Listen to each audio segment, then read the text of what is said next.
What's up, guys? Rick from DFS On Demand here with your round one showdown preview for this week's Shriners Hospital for Children Open. Now, a little later than I would normally like to get this out. I've been trying to improve the showdown tool as much as possible.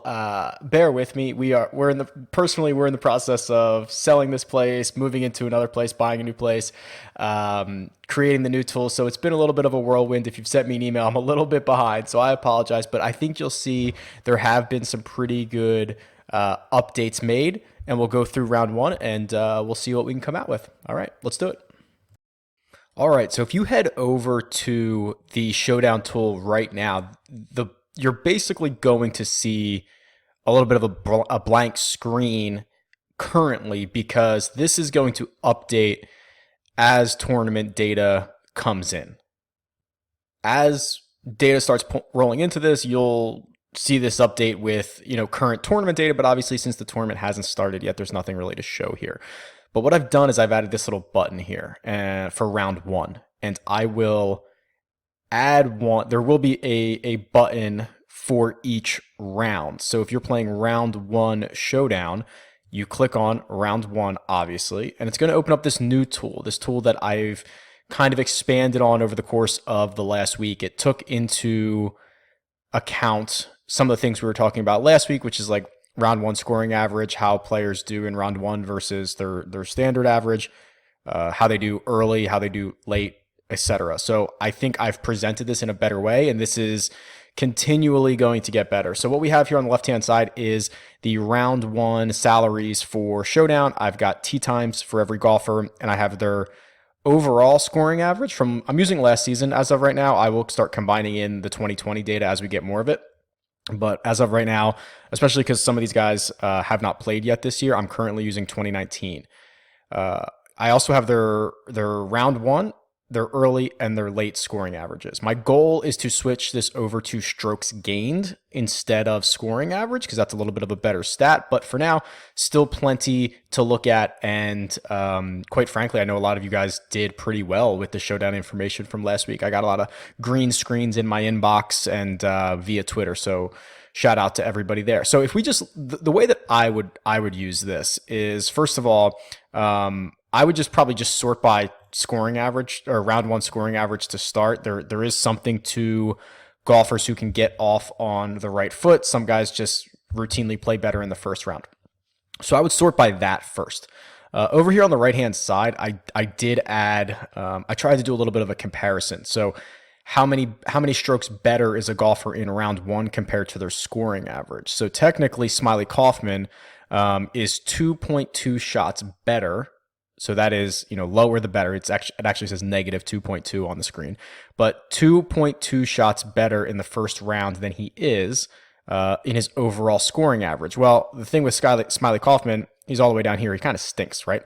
So, his overall scoring average is a 74. It's the worst in the field, but it's a 72 in the first round. So technically it is better in the first round than his overall scoring average, but just keep in mind, some of these guys really stink. So the way that I would look at this is, okay, so here's Colin Morikawa. He leads the field in round one scoring average, about 68.6 strokes per round.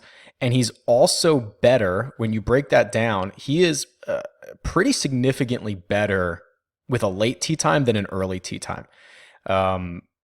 He averages 69.2 at early tee time and 67.9. So that is what, 1.3 shots. That's a pretty sizable difference. When you start getting into this, you can see the margins are pretty razor thin. So strokes gained will be a little easier to consume, but that's a pretty big gap for Morikawa. So if you're looking to use him, you'd be like, oh wow, I want to use him in first round, and I want to use him if he has a late tee time. Well, guess what? He has a late tee time this week. He's in the second wave, which is he goes off at 12 p.m. So the way that the PGA Tour categorizes early and late is obviously based on those two waves, right? Late could be, depending on tee times, depending on where they're at, there could be a big difference between 11:50 a.m. and they don't go off until 2 o'clock. The PGA Tour doesn't really differentiate between those two as much. It's just you're in the early wave or you're in the late wave, which is what I'm showing you right here. So Morikawa is in the late wave. He He's I don't know if he's best. Is he best in the field in late scoring average? He might be. He is. So here's a guy who obviously a smaller sample because he didn't play as many rounds as everyone else, but um, the best in the field in round one scoring average, the best in the field in late scoring average, and he goes off with that late tee time, and he's awesome. So maybe he's a guy that would probably fit quite a few of my round one showdown lineups. Next up, we see, Reevy's always a really good first round player. He plays about a half a shot better in late tee times than early tee times. Unfortunately, he's going out early this week, so might kind of move away from that. But this is a situation where you're just kind of looking for, okay, I've got round one tee times here, and I'm looking for golfers whose better wave is the one they're going out in. So that rules out Brendan Todd, who's a little bit worse Brendan Todd would be in because he's a little bit better in early scoring average. And Nate Lashley would be out because he's better in late and he has an early tee time. Like there's things like that. And obviously this is not an end all be all, but the ones that do stand out is someone like Matt Wolff, who is right here. He's going to be $7,900. We know that he can go really low. We know he can get it heated up quickly. He's like sixth in round one scoring average. He is he's only a little bit better. Excuse me. No, he's about an eighth. Don't even worry about that. It's so razor thin. I thought he was better than that with his late tee time, but he is actually pretty close. So if we go over to this, what I like that you can do is, trying to find guys who are better in round one. So you can click on any of these. Scott Stallings, a shot and a half better in round one than his average. He's pretty similar both in early and late, but he has one of the biggest gaps between his regular 4-round scoring average and his first round scoring average. He goes off at 8 o'clock. He's only $6,600. He's someone that would kind of pop off for me. Ches Reevy's also here. Ryan Moore. So I like that you can click any of these. Let's see if we can find. I thought I had a past champion in here somewhere. Maybe not. Or you can just scroll to the bottom and see who the worst players are. So like Adam Scott, for whatever reason, seems to be a little bit of a slow starter. He gets better as the week goes along. He's actually almost a shot worse on Thursday than he is the other days of the week, which is kind of crazy. Seems to warm up to the course a little bit. Someone like Charlie Hoffman, who has been getting off to bad starts. Like these are the guys that I would probably avoid.